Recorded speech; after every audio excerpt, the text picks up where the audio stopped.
Ladies and gentlemen, please welcome GBTA Executive Director and Chief Operating Officer, Mike McCormack.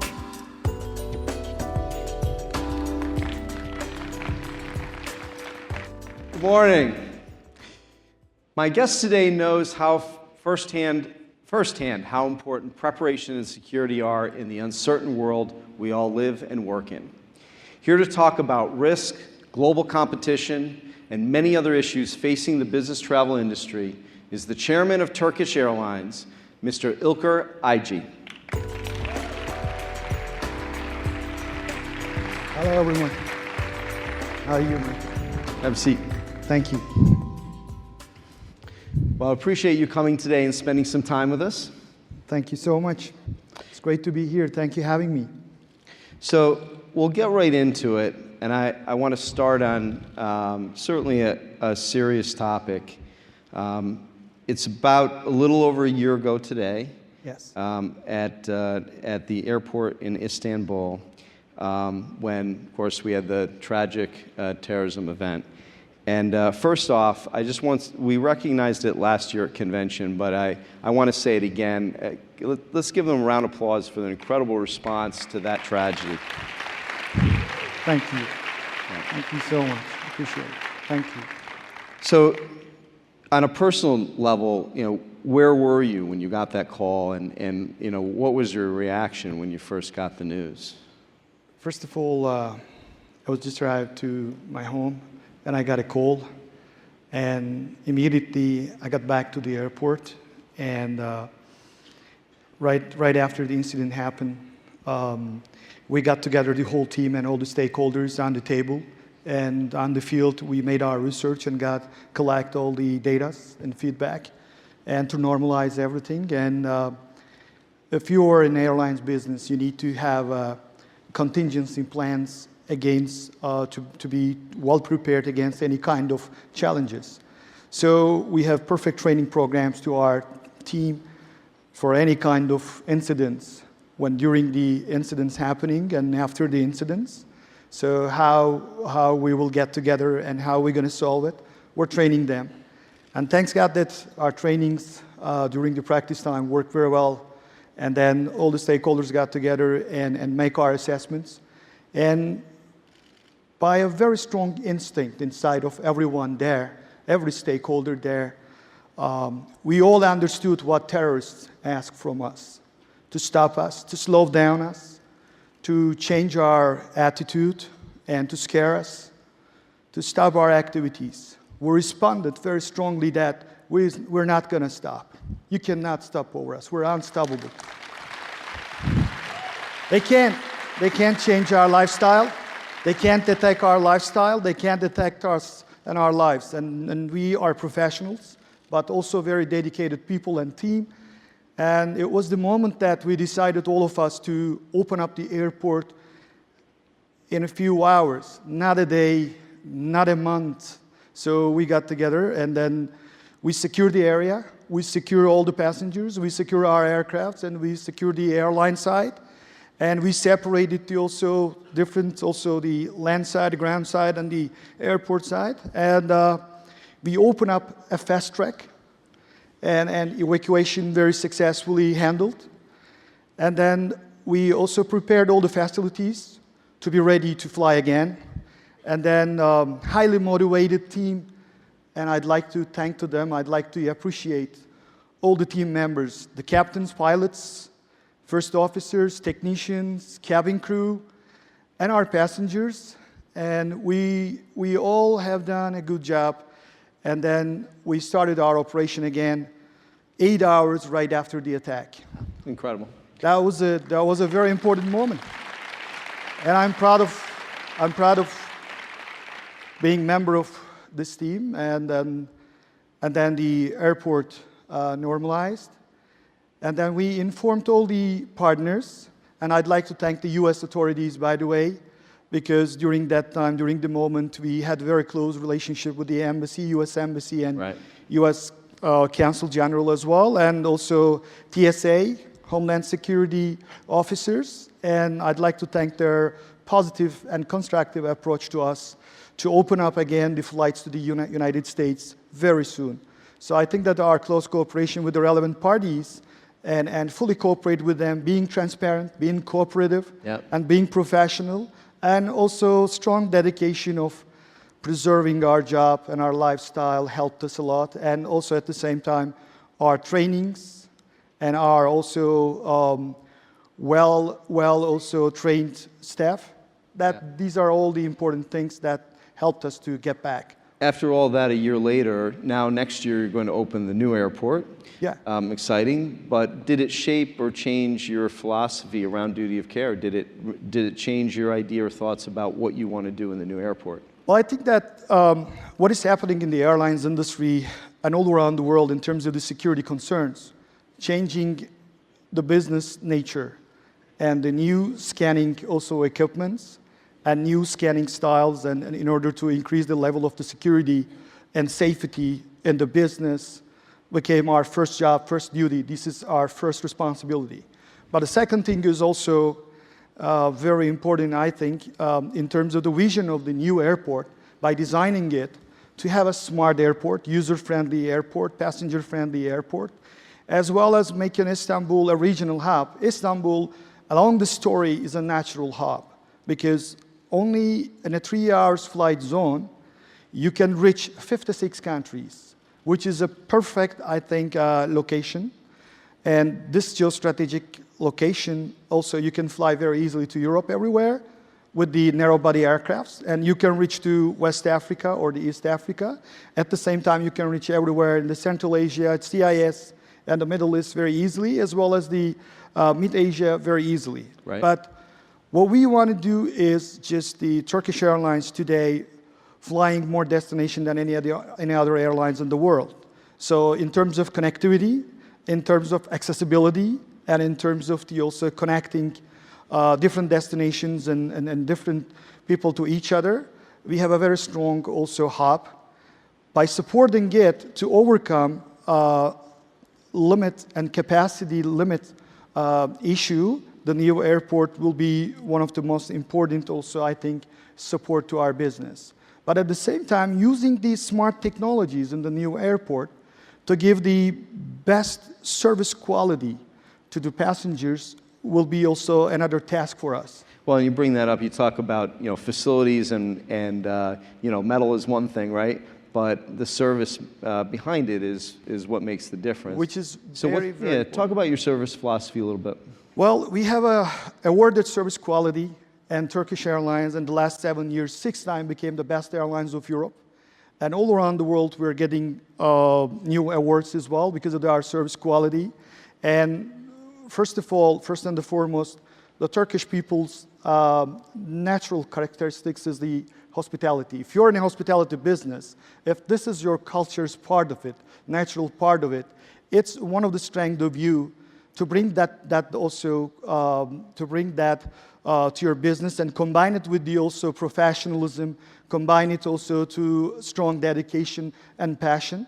It's very important. In our culture, to treat the passenger, to treat the, I beg your pardon, guests in your house in a best place and to treat it with the best words and the best caterings that you can present in your house. And then to say goodbye to your guest and say that, please come back soon again. So this is part of our culture. Right. If you reflect this natural also cultural characteristic to your business successfully, then the passenger responding you very positively. I think this is one of the secrets of the Turkish Airlines awarded service quality all around the world, and also that helped us for the fast recovery right after challenging year. And today we have again a double-digit also growth. And I think that I'd like to thank you also again my staff since they touched the hearts of the passengers, because last year was for us the motto of the Turkish Airlines last year was, let's touch the each other's heart. Let's touch the staff's heart. Let's touch the also stakeholders' heart. Let's touch the also passengers' heart. I think that that was a perfect moment in a challenging year to do that. And today, I'd like to say, I'm proud of saying it, the Turks, we are the king of the comeback. That's why we had a fast recovery and We got to come back. Thank you. Well, so all of that, obviously it's not all tailwinds. There are a lot of headwinds in this environment. And, a few of them are things like certainly the political environment that we all see, the competitive environment. So a few things that I want to get your reaction on. One is, the electronics ban, so difficult to work through. Recently, July 5th, the electronics ban was lifted for you. Yeah. But what did you do? How did you approach that? Because clearly very difficult when you got that news. Right. First of all, we were very calm when we learned it because we understand very well the national security concerns of the United States and every other countries as well, because we have the same concerns as well. Yeah. That's why we are taking care of all our passengers in terms of the safety and security measures perfectly and cooperating with all the international partners in this field to treat them perfectly during their flight experience. We understood it, but we just thought that it's a little bit very fastly taken decision, and the assessments probably not so much made just before the decision. But we adapt ourselves. We're adaptable. We're flexible. We adapted ourselves. First, we thought that let's first of all kept our passengers' flight experience by just supporting them with the laptops given by our crew to them during their flights. And let's give them free Wi-Fi. Let's entertain them more and be innovative during their flight experience. And we did it. And then we packed all their also laptops and the other devices successfully and put into a special container. And when we arrived, we just very safely present them back. Right. And then we just carried only in 103 days more than 81,000 devices. Wow. Successfully. And thanks to Turkish Airlines dedicated staff. And that is an operational success. And I think that increasing the operational efficiency when you have challenges is the key.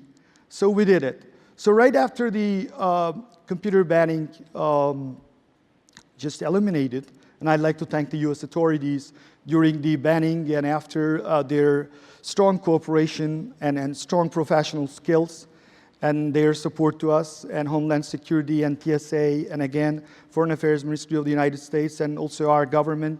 They all had important negotiations together. Right. And also our team as well to be successful. Right now we're waiting it from the United Kingdom and hopefully UK can easily understand that it's not the measure that's going to be very helpful to everyone. So United States understood it very quickly and changed the decision. But that doesn't mean that we will be so calm and we would be so, let's say, oh, we're comfortable, it's okay, there is no security concern. No, we will continue to make our relevant scanning very carefully and cooperate fully all the relevant authorities to also provide more security and safety during the flight experience. So that's the case. So let's switch gears to the competitive marketplace. Just recently, over the last few days, there was an article written that the Trump administration is facing increased pressures from the U.S. carriers regarding Gulf carriers and really hitting hard on this whole open skies subsidy issue. So talk about your views on that. I think that I'm on the side of the liberalization, first of all. Right. I'm a liberal person on that, on business, I have to say that. And I support strongly, and we're so much committed to open sky agreement.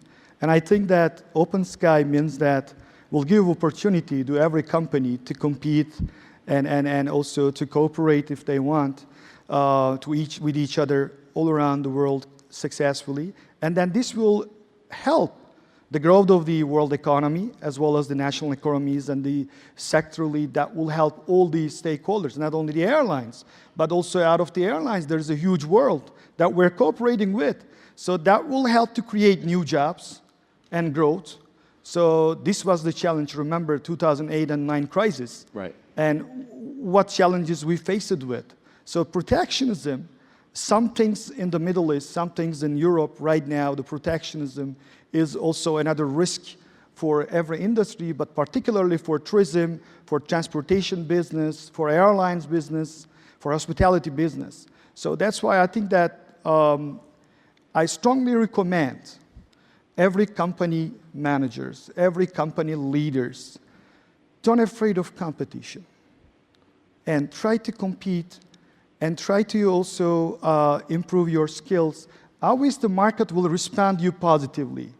If you want to just hide behind the protectionist walls or very temporary precautions and kind of measures, right, that's not going to improve your service quality and business.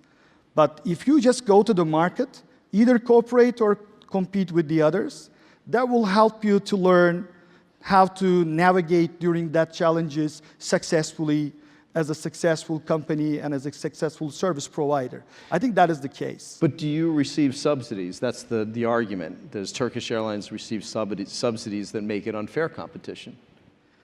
Well, first of all, Turkish Airlines is a publicly listed company. Right. Right? So, and our majority of our investors from all around the world, but basically from the United States. Right. I can say that the Templeton or the BlackRock, these are all just one of the Turkish Airlines investors in our portfolio. Right. And that's why all our decisions daily basis under the observation of the investors. So we have to be successful. And we have to be fair, we have to be transparent, and we have to cooperate and navigate in the international business environment as a respectful also company. Right. So we don't have any state subsidies or state supports. And I don't have, unfortunately, oil, or we don't have cheap oil or such kind of things. And no, just the cheap credits or let's say zero interest credits to be helpful for me when we buy the new generation aircrafts. We don't have. Although we have a very young fleet, right, which is also 7 years old average, and we have the new generation aircrafts, which is very helpful for the comfort of the passengers. So, but I'm not getting any state subsidy. Even last year, what happened last year? What a challenging year we had. Right. Some European carriers get it from their governments, from their authorities, but not the Turkish Airlines. And Turkish Airlines had a strong comeback by increasing the, first of all, the efficiency and smart capacity planning, and be proactive in the market, and also very efficiently managing our also expenditures, and then smart route destinations management as well. Okay. And thanks to my young and dedicated team, we're working not only the old generation by using their experiences, but also we have in the company so many young brains and X generation or Y generation, Z generation, whatever you call the young generations, they have a spirit of change. They have a spirit of innovation. And they're giving their ideas to us and supporting the companies. I feel sometimes like I'm managing a startup, not only a corporate company. And I love that spirit, and I love that feeling. And thanks to my staff, thanks to this young generation supporting Turkish Airlines also decisions. Thank you. So, in closing, if you have to leave this audience with one final thought, one thing to remember about Turkish Airlines, what would you tell me? First of all, Turkish Airlines, we would like to welcome you in our facilities, in our also Istanbul lounge. It is a perfect lounge, even larger than some of the airports in our lounge size I'm just talking about. And also in a different contest, we got a lot of awards about it, became the best lounge of the world, and became the best business class also catering as well. They got it. They got such kind of high quality awards. We would like to welcome you in Istanbul lounge. We would like to welcome you in Istanbul. But once you try the experience by flying with the Turkish Airlines, you're going to see also some staff very dedicated and smiling you whenever you need them. And we love to use technology. We love to also basically new trends, new technologies under the IATA also umbrella, there are some new initiatives. We are also following all of these, and you're going to have some surprises on Turkish Airlines flight. Fly good, feel good, and widen your world with us. And we would like to welcome you in Istanbul on September 25th and 26th by cooperating with the GBTA administration with the strong support of them. Turkish Airlines Corporate Club event conference we have, and we would like to welcome you, and probably you can taste a little bit more Turkish Airlines flight experience also with us. Well, you heard it all first. Come and visit us. You're all invited. Let's get so together in Istanbul, I guess in a we're great going all city. to Istanbul. Well, Thank you, Mike. thank you for coming here today. So, ladies and gentlemen, the king of comebacks, Chairman Ayci of Turkish Airlines. Thank you for coming. Thank you. Everybody, enjoy the rest of the conference. We'll see you downstairs in the arena. Thank you. Thank you. Appreciate it. Thank you so much.